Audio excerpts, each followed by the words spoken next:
Hello everyone, how are you doing? This is MD Tech here for another quick tutorial. In today's tutorial, I'm going to show you guys how to find which apps consume the most amount of battery on your Android device. So whether it's your Samsung Galaxy or Google Pixel phone, if you want to see a list of what apps have been consuming the most amount of energy or battery in the set period of time, in today's tutorial, I'm going to show you guys how to locate that information. And without further ado, let's go ahead and jump straight into it. So all you have to do is just scroll up on your home screen and select the settings button. You want to select the apps button underneath settings. So go ahead and select that. And then underneath general, you want to scroll down and select app battery usage. See battery usage for apps. Go ahead and select that. And then at this point, go ahead and locate whatever apps you want to see battery usage for. So you just would go ahead and select them from the list.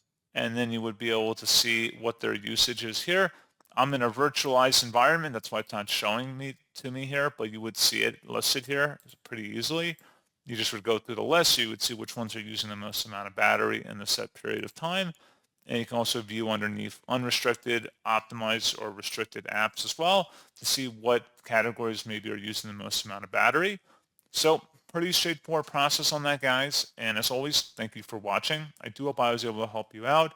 And I do look forward to catching you all in the next tutorial. Goodbye.